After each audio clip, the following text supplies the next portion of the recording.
अस्सलाम वालेकुम दोस्तों, आज हम जनरल डिस्कशन करेंगे एजुकेशन सिस्टम को लेके। और जब हम एजुकेशन सिस्टम की बात करते हैं तो हम जनरली बात करते हैं टीचिंग प्रैक्टिसेस की और एग्जामिनेशन सिस्टम की बात करते हैं और करिकुलम की बात करते हैं। लेकिन एक्चुअल में मेरे नज़दीक ये जो प्रॉब्लम है ये इससे काफ़ी बड़ी है और प्रॉब्लम हमारे इकोसिस्टम में लाई करती है। हमारी अप्रोच क्या है एजुकेशन को लेके, वो एक्चुअल में बड़ी प्रॉब्लम है। तो आज की ये जो जनरल डिस्कशन होगी इसमें हम इसको इसी डायरेक्शन में लेके चलेंगे कि हमारी अप्रोच क्या है और इसी अप्रोच की वजह से हमें इश्यूज कौन से देखने को मिलते हैं और साथ हम नासिर साहब से इनका सॉल्यूशंस भी जानने की कोशिश करेंगे। नासिर साहब जो है ये एजुकेशनिस्ट हैं, एजुकेशन से इनका काफ़ी वास्ट एक्सपीरियंस है। पिछले 5 साल से ये एजुकेशन डिपार्टमेंट के साथ मुंसलिक हैं और ये एजुकेशन डिपार्टमेंट को काफ़ी जगह पे रिप्रेजेंट कर चुके हैं। तो चले आए नासिर साहब को वेलकम करते हैं और फिर वन बाय वन जो इश्यूज हैं वो हम डिस्कस करते हैं। नासिर साहब क्या हाल है सर आपका? करम अल्लाह का, थैंक यू नुमान, आपने मुझे चांस दिया कि हम एक बहुत ही मेन इशू एजुकेशन जिसमें हम बहुत लैक कर रहे हैं इस पर डिस्कशन कर सकें। तो नासिर साहब सबसे पहला इशू जिसकी हम बात करने जाएंगे वो हमारे नज़दीक इनएडिक्वेट फंडिंग और बजट का है। हमारे स्कूल्स को, हमारे ओवरऑल डिपार्टमेंट को फंड के इतने ज़्यादा इश्यूज हैं जिससे जो क्वालिटी एजुकेशन है वो इम्प्रूव नहीं हो पा रही। तो नासिर साहब आपके नज़दीक जो इनएडिक्वेट फंडिंग है वो आपके नज़दीक इशू, इसको कैसे रिजॉल्व हम कर सकते हैं? नुमान साहब, जो मेरा ख्याल है ना वो ये है कि फंडिंग किसी भी काम में रीढ़ की हड्डी की हैसियत रखती है। एग्जैक्टली, बिल्कुल। आप ये देखें कि पाकिस्तान का जब बजट बनाया जाता है तो उसकी प्रायोरिटी का अंदाज़ा यहाँ से लगा लें कि पाकिस्तान में 2022 में जस्ट 1.77% ऑफ GDP एलोकेट किया गया एजुकेशन सेक्टर के लिए पंजाब में। अब ये कितना कम है? आप ये देखें कि जो साउथ एशिया की एवरेज है वो 4.1 है और जो ग्लोबल एवरेज है वो 4.9 है और हम दोनों के हाफ से भी कम है। तो हमारी तो प्रायोरिटी एजुकेशन है। तो जब हमारी प्रायोरिटी एजुकेशन नहीं है तो हम इसे कैसे बेहतर कर सकते हैं? यानी कि इशू लाए जो कर रहा है वो हमारे इकोसिस्टम में ही लाए कर रहा है, हमारे जो अम्ब्रेला अथॉरिटीज हैं उनकी अप्रोच पे लाए कर रहा है। बिल्कुल ऐसा है। मैं पिछले दिनों एक रिपोर्ट पढ़ रहा था यूनेस्को की, तो उन्होंने लास्ट 10 ईयर्स की जो GDP की एलोकेशन है एजुकेशन में उस पर उन्होंने रिपोर्ट बनाई थी। तो मैं देख के बड़ा हैरान हुआ कि पाकिस्तान की जो 10 साल की एवरेज है एलोकेशन की वो जस्ट 2.5% है, जबकि अच्छे कंट्रीज की एटलीस्ट मोर देन 6% है। अगर आप ग्रीनलैंड की देखें, नमीबिया की, फिनलैंड की, नॉर्वे की, तो ये 10 to 11% तक जाती है, जो कि पाकिस्तान से बहुत ज्यादा है और वी आर जस्ट इंजेक्टिंग 1.7%। आप कुछ दिन पहले वो मिसाल दे रहे थे DPI वाली। जी, वो भी हमारे ऑडियंस के साथ शेयर करें। बिल्कुल, मैं वो शेयर करूंगा कि आपने बात की इकोसिस्टम की प्रायोरिटीज की, तो ये बड़ी उससे लिंक है कि 2021 में मीटिंग हुई DPI साहबा के साथ, तो उन्होंने पूछा कि हम कैसे इसको बेहतर कर सकते हैं। तो मैंने कहा कि मैडम सॉरी टू से मैं यहाँ एक बात करना चाहूँगा कि मुझे 5 years हो गए एजुकेशन सिस्टम में और बहुत सी मीटिंग्स मैंने अटेंड की, लेकिन 5 साल में आज पहली मीटिंग है जिसमें ये सवाल पूछा गया है कि हम क्वालिटी ऑफ एजुकेशन को कैसे बेहतर कर सकते हैं। 5 साल की किसी मीटिंग में एजुकेशन, क्वालिटी ऑफ एजुकेशन में बात ही नहीं हुई। हमारी हर मीटिंग डॉक्यूमेंटेड काम पे शुरू होती थी और उसी पर खत्म हो जाती थी कि डेंगू एक्टिविटीज कैसे करनी है, किन टीचर्स की पोलियो ड्यूटी लगानी है, किन की हमने इलेक्शन ड्यूटी लगानी है, मॉनिटरिंग सिस्टम कैसे बेहतर करना है। यानी कि तमाम वो काम था जो डॉक्यूमेंटेड तौर पे बेहतर हो सकता था, लेकिन कोई प्रैक्टिकल उसके लिए एक्सपोजर नहीं था। मैं आपको बताता चलूं यहाँ पे कि पहले मैं बैंकिंग सेक्टर में था, तो बैंकिंग में definitely customer is the king. तो हमारी हर मीटिंग में कस्टमर हमारा मेन फोकस होता था। हमने उसको सेटिस्फाई करने के हवाले से, उसकी प्रायोरिटीज के हवाले से अपने टारगेट सेट करने होते थे। अब यहाँ जो मेन स्टेक होल्डर है एजुकेशन का वो है बच्चा, स्टूडेंट। अब स्टूडेंट मेन स्टेक होल्डर है और सबसे जो लीस्ट प्रायोरिटी जिसको दी जाती है वो स्टूडेंट है। अब ये स्टूडेंट ही है जिसकी वजह से टीचर्स हायर किए जाते हैं, जिसकी वजह से ऑफिसर्स हायर किए जाते हैं, जिसका पूरा डिपार्टमेंट है, थाउजेंड्स ऑफ पीपल इससे अर्निंग कर रहे हैं, लेकिन जो लीस्ट कंसर्न है वो है स्टूडेंट। तो आप देख लें कि क्या इसमें क्या कर सकते हैं। इस पे अगर हम बात करें अथॉरिटीज की अप्रोच की बात करें तो मेरे ख्याल है जो ट्रेनिंग्स होती हैं, लीडरशिप ट्रेनिंग्स होती हैं, वो काफ़ी हेल्पफुल साबित हो सकती है। अगर हम इशू की बात करें तो जो क्वालिटी टीचर्स की इंडक्शन है वो भी नहीं हुई काफ़ी टाइम से, तो उनका जो एक बहुत बड़ा गैप है वो भी एक बहुत बड़ा इशू है हमारे डिपार्टमेंट का। हमें वैकेंट सीट्स ही बहुत ज्यादा है हमारे स्कूल में। जी नुमान, मैं खुद तो इस हवाले से पिछले दिनों देख रहा था कि लास्ट 5 ईयर से कोई रिक्रूटमेंट नहीं हुई, और जो 2018 में लास्ट रिक्रूटमेंट हुई है उस टाइम से अब तक काफी लोग अच्छी जॉब्स के कोशिश में यहाँ से मूव कर चुके हैं। तो हमारे पास जो इस टाइम पंजाब में वेकेंट पोजीशन है वो 1,08,000 है, जो कि मेरा ख्याल है बहुत ज्यादा है। अब जहाँ इतने टीचर्स की कमी है और government is not taking any action to hire the new teachers, तो आप ये देखें कि हम कैसे इतने बच्चों को। आपने भी बात की कि 1 लाख जो सीट है वो खाली है जी, तो ओवरऑल सीट्स कितनी है हमारी?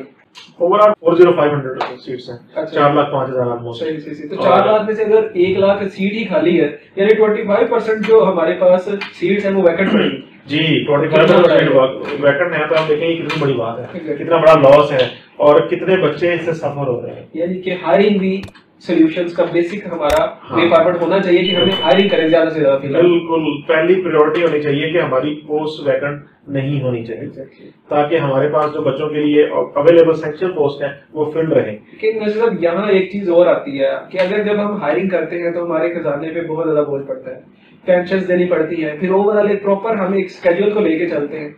या तो हमारी हायरिंग की अप्रोच ही चेंज हो, हम सस्टेनेबल हायरिंग करें और पेंशन अगर हमारा डिपार्टमेंट फाइनेंस कर सके तो हम पेंशन को अलाउ करें। सर आपने बड़ा बारीक नुक्ता उठाया है इस मामले पे।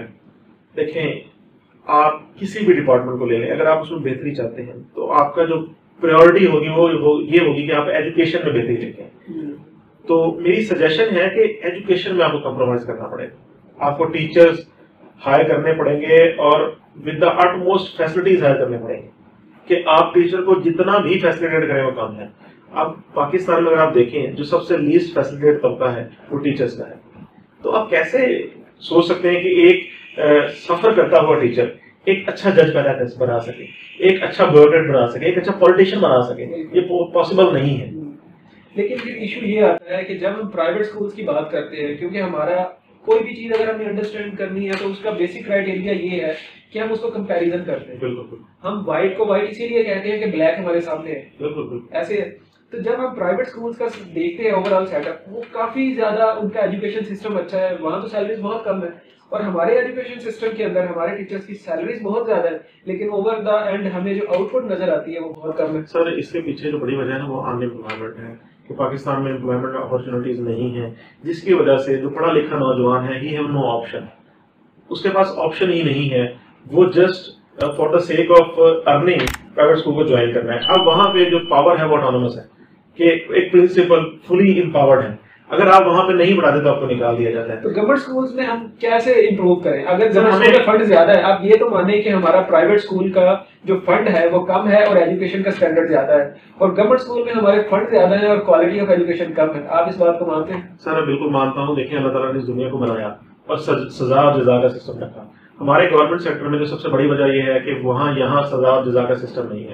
आपकी जो प्रमोशन है वो सीनियरिटी बेस पे, एज के लिहाज से, आप उस टैलेंट को ऊपर आने ही नहीं दे रहे जो मेहनत करता है। कितनी ज्यादती है ये मेरिट सिस्टम में जो अगर हम करते हैं, अगर हम बात करें तो एज जिसकी ज्यादा है वो जल्दी प्रमोट होता है, तो ये ज्यादती है। बिल्कुल ज्यादती है। आपको मेरिट सिस्टम लॉन्च करना चाहिए, जो लोग अच्छा परफॉर्म करेंगे वो पहले प्रमोट होंगे। अगर आप इस सिस्टम को ले आए, कोई एग्जाम इसके लिए कनेक्ट कर दें, तो मेरा ख्याल है कि आप देखेंगे कि with in few months promotion link training जो होती है, प्रमोशन लिंक क्राइटेरिया को बनना चाहिए ऐसा जो स्ट्रिक्ट हो, जिसकी बेस पे प्रमोशन हो। सर क्राइटेरिया तो है कि सीनियरिटी कम फिटनेस, लेकिन हमने उस CUM कम को काफ और मीन कम समझ लिया है कि हमने उसको बिल्कुल इग्नोर कर दिया है। उस फिटनेस को तो हम देख ही नहीं रहे। जब भी क्राइटेरिया में है कि हम फिटनेस देखें, तो मोस्टली हमारे जो लोग प्रमोट हो रहे हैं they are not fit for providing the better education at higher level.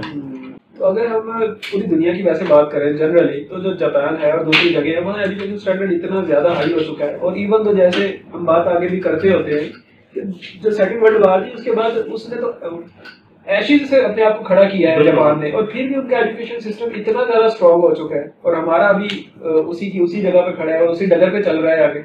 Sir उसमें एक जो बेसिक उसकी लीडर है ना, उन्होंने जो फॉलो की है, वो पहले 3 साल बच्चे को लिखना और पढ़ना नहीं सिखाते। अच्छा। वो एथिक्स सिखाते हैं, वैल्यूज सिखाते हैं, मोरालिटी सिखाते हैं और इनको प्रैक्टिस करवाते हैं।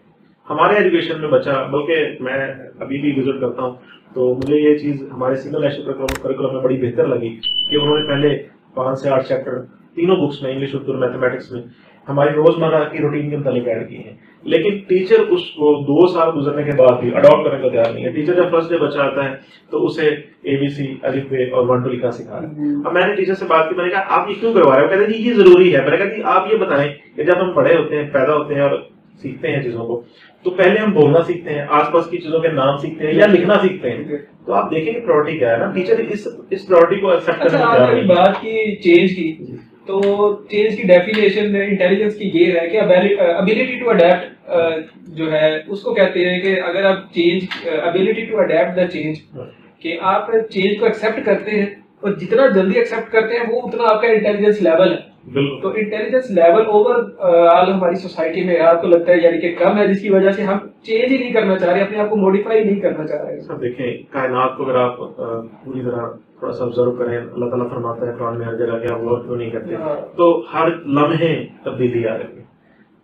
पहले हम इसे यूनिवर्स कहते थे, अब ये मल्टीवर्स का कांसेप्ट आ गया कि एक फैलती कायनात बदलती जा रही है, हर लम्हे इसमें तब्दीली आ रही है। तो सबसे पहले अपने अंदर हमें अडेप्टेबिलिटी को लाना होगा, हर चेंज को एक्सेप्ट करना होगा। जिस तरह आप 16वीं सेंचुरी में देखें, प्रेस का जब आगाज हुआ तो ऑटोमन एम्पायर तब अपने अरूज पे था, लेकिन उन्होंने उस चेंज को एक्सेप्ट नहीं किया, शैतानी चरखा कह दिया। अब उसका नुकसान क्या हुआ कि आफ्टर 100 इयर्स उस प्रेस के थ्रू बुक्स बनी और वो पूरे बुक्स उनके पूरी कंट्रीज में फैली और लोगों ने पढ़ के वहां से डेवलपमेंट, रेवोल्यूशनाइज हो गया सारा कुछ। अब इतना बड़ा रेवोल्यूशन किसके थ्रू आया? बुक्स के थ्रू आया, तो चेंज के थ्रू और चेंज को एक्सेप्ट करने से आया। बिल्कुल ऐसे। अब अगर हम इश्यूज को हम डिस्कस कर ही रहे हैं, तो इसके अंदर अगर हम पॉलिटिकल इंटरफेरेंस को डिस्कस नहीं करेंगे तो हमारा ये जो है ओवरऑल डिस्कशन ये कंप्लीट ही नहीं होगी। नुमान, ये बड़ा कंट्रोवर्शियल इशू है, बहुत से लोग इसे बुरा मान जाएंगे क्योंकि पाकिस्तान में जो एफिलिएशन है लोगों की पॉलिटिकली बहुत ज्यादा। आप सोशल मीडिया पे देखें, आप एक कमेंट करें किसी पार्टी के खिलाफ तो आपके अगेंस्ट हजारों लोग आ जाएंगे, आप किसी भी पार्टी से ताल्लुक रखते हैं। Exactly. तो ये बड़ा अलमिया है कि हम उसमें भी एथिक्स को फॉलो नहीं करते। हम अपने दोस्त को भूल जाते हैं कि वो हमारा दोस्त है, अपने वालिदैन को भूल जाते हैं कि वो हमारे वालिदैन है, और हम इस लेवल तक चले जाते हैं कि जिसे बदतमीजी कहा जाता है। तो ये बड़ा एथिकल इशू है, इस पे बिल्कुल बात करनी चाहिए। पॉलिटिकल इन्वॉल्वमेंट की वजह से हमारे इदारे दबा हो चुके हैं। इतना ज्यादा सिफारिश कल्चर है कि जिस बंदे को कोई जानता नहीं है वो एक दिन की छुट्टी भी अवेल नहीं कर सकता, और जिसको कोई जानता है वो टीचर जिसके ताल्लुक अच्छा है पॉलिटिकली, वो पूरा साल स्कूल नहीं आता, वो आर्मी ड्यूटी और डेपुटेशंस पे रहता है, वो मुख्तलिफ महकमों को सर्व करता है लेकिन अपने डिपार्टमेंट को सर्व नहीं करता। इसे हमें एजुकेशन की हद तक एटलीस्ट जीरो करना पड़ेगा अगर हम वाकई बेहतरी लाना चाहते हैं। जो बंदा जिस प्लेस के लिए हायर हुआ है, जिस काम के लिए हायर हुआ है, उससे वो काम हमें लेना पड़ेगा अगर हम एजुकेशन में बेहतरी चाहते हैं। पॉलिटिकल इंटरफेरेंस यानी कि हमारे डिपार्टमेंट को ये भी तबाह कर रही है। बिल्कुल, बहुत ज्यादा है पॉलिटिकल इन्वॉल्वमेंट, और इसका कोई रोकथाम के लिए हमें स्टैंड लेना चाहिए। और इसमें स्टैंड सिर्फ यही नहीं है कि गवर्नमेंट ले सकती है, तमाम ऑफिसर्स भी ले सकते हैं, टीचर इटसेल्फ ले सकता है कि वो खुद सोचे कि उसकी प्रायोरिटी क्या है, क्या उसकी प्रायोरिटी एजुकेशन इम्पार्ट करना है या उसकी प्रायोरिटी किसी और डिपार्टमेंट को सर्व करना है, क्या वो हायर एज ए टीचर हुआ है, क्या उसके अंदर टीचिंग के जर्म्स हैं, अगर नहीं है जर्म्स तो he should choose another department to serve differently. ऐसे ही अब ऐसे इलेक्शन ड्यूटीज होती है या मुख्तलिफ ड्यूटीज है, उनको खत्म होने के बाद भी उन टीचर्स को दोबारा बुलाना पड़ता है अपनी प्लेस ऑफ पोस्ट। नुमान, बड़ा प्यारा आपने बात कर दी। मैं इस पे गवर्नमेंट को एक हल देना चाहूंगा, और ये हल 2 वे है। आप ये देखेंगे, अगर आप एक्स्ट्रा ड्यूटीज में उन लोगों को इन्वॉल्व कर लें जो हमारी यूथ अनएम्प्लॉयड है, तो आप ये देखेंगे उनको भी एक सोर्स ऑफ अर्निंग मिल जाएगा, उनको एक एक्सपोजर मिल जाएगा, एक तरह की इंटर्नशिप मिल जाएगी, तो वो उससे कुछ अर्निंग करके हम देखें, हम ऑलरेडी हमारे जो टीचर्स हैं या हम लोग हैं, हम तो ऑलरेडी एम्प्लॉयड हैं, we are already getting salaries, तो ये जो एक्स्ट्रा ड्यूटीज हैं क्यों ना हम उन लोगों को इसके अंदर इन्वॉल्व करें, तो उनके लिए बेनिफिशियल है। साहब, हम जो सारी ये डिस्कशन कर रहे हैं मैं इस डिस्कशन के दरमियान भी कई दफा ये थॉट मेरे जहन में आया कि हम कई ऐसे इश्यूज को डिस्कस कर रहे हैं जो बहुत ज्यादा कंट्रोवर्शियल है। बिल्कुल ऐसे, बिल्कुल ऐसे। और मेजॉरिटी ऑफ द जो लिसनर्स हैं उनके इसके साथ इख्तिलाफ हो सकते हैं लेकिन हम एक बार आपके साथ क्लियर कर देंगे, ये डिस्कशन, इसकी इंटेंशन बिल्कुल प्योर है और इस बारे में हमें कोई शक नहीं है कि हम एजुकेशन डिपार्टमेंट को बेहतर बनाने के लिए, इसको प्रोग्रेसिव बनाने के लिए ये सारा काम कर रहे हैं। इसमें ना नुमान मैं एक चीज ऐड करूंगा कि देखें, कंट्रोवर्शियल होना असल में ये कोई इशू नहीं है। आपकी जो राय है वो मेरी राय से ऑपोजिट होना ये कोई मसला नहीं है, ये हमारी सोसाइटी में मसला बना दिया गया है। बल्कि आपकी राय डिफरेंट होना ये बड़ा एक अच्छा पॉजिटिव पॉइंट है। पॉजिटिव क्रिटिसिज्म एक अच्छी चीज है। अगर हम बेहतरी लाना चाहते हैं तो ये एक अच्छी चीज है कि हमारे पास मुख्तलिफ राय है लोगों की, माइंड है हमारे पास। बिल्कुल, अगर एक ही लाइन को फॉलो करने वाले लोग होंगे तो फिर प्रोडक्टिव जो है काम नहीं हो सकेगा, ग्रोथ नहीं हो सकेगी, प्रोडक्टिविटी नहीं हो सकेगी। बिल्कुल ऐसे ही है। तो हमें हमारे अंदर ये होना चाहिए कि हम दूसरों की राय को एक्सेप्ट करें, हम इस बात को समझें कि दूसरा गलत नहीं है, मुख्तलिफ है। तो अगर हम इस चीज पे आ जाए तो बहुत बेहतर रिजल्ट आ सकते हैं। मैं कोट एक ऐड कर लूं कि वोल्टेयर ने कहा था कि मैं आपकी बात से डिसएग्री करता हूं, लेकिन मैं आपका जो राय रखने का हक है उसके लिए मरने तक जाऊंगा, मैं अपनी लाइफ सैक्रिफाइस करने के लिए। कितनी प्यारी बात की। जी जी बिल्कुल।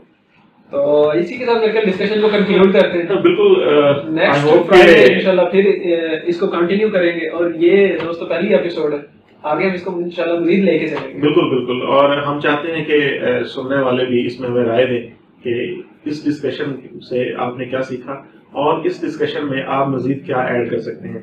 आपकी राय को हम अगली वीडियोस में लोगों के सामने रखेंगे और जो मुख्तलिफ पॉइंट ऑफ व्यू हमारे सामने होंगे तो हम एक अच्छी प्रोडक्ट डेवलप कर सकेंगे। Thank you.